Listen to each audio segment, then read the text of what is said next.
So a bunch of years ago, I was at the Kotel, and I met a guy who was like one of the longest standing Jewish warriors. He was in every unit, and he was in a commando unit, and he was in the Mossad. He's like one of those guys, 80 years old. Every part of his body had a muscle. Like that guy.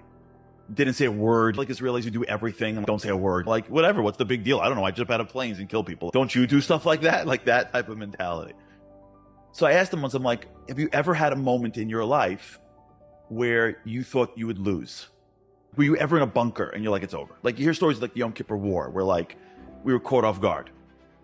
And he said, never. I said, how come? Listen to what he says. And I'm sharing this for a reason. He said, and I hate when people do this, by the way. They say, I'm not a very religious guy. I hate that line. I see some people here that have been with me in different places, and they know how much I hate when a Jew says, I'm not. As if. So he says, when I was a kid growing up, I didn't really do a lot. But my grandfather, he's a Sephardi guy. Sephardim don't miss things, that's for sure. And my grandfather told me, Yom Kippur and Pesach Seder, I don't care where you are in the world, you're at my table. Or you're at shul. This guy could be in wherever. His grandfather says, show up. The man's showing up. So he says, every single Pesach Seder, my grandfather would remind me during V'hisha Amda that we're never going to lose. We're never going to lose. And in this guy's consciousness is the understanding that Hashem will never abandon us. To me, that is the story of resilience. We think resilience requires a certain amount of physical strength. Resilience is a perspective.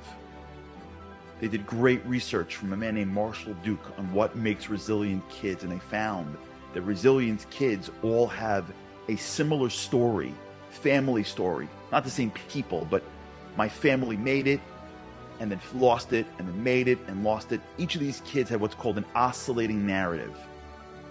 And when you have a certain story that you tell yourself, it's the story that you tell yourself that allows you to interpret the facts that are in front of you, that allows you to tap into the resources that you have, which we both know is divine, because each of us have a piece of Hashem inside us. When Israel has the worst day of tragedy of its history, and 3 days later, you see the entire country explode with unity and signs saying Biyachad Ninatzeach or Ninatzeach Biyachad, and you hear every single Israeli, basically bar none, say, we're going to win, and you ask yourself, how do you know?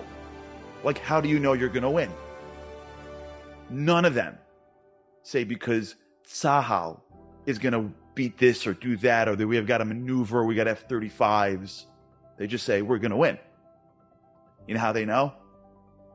Because of the Pesach Seder. That's how they know. Because God's not abandoning his people now. And all of us need to put that in the front of our minds. The reason why me and you think we're going to win has nothing to do with the physical circumstance in front of us. It has to do with the fact that we believe at our core that we are Am HaNetzach, which means the end of the day, Hashem will never abandon us.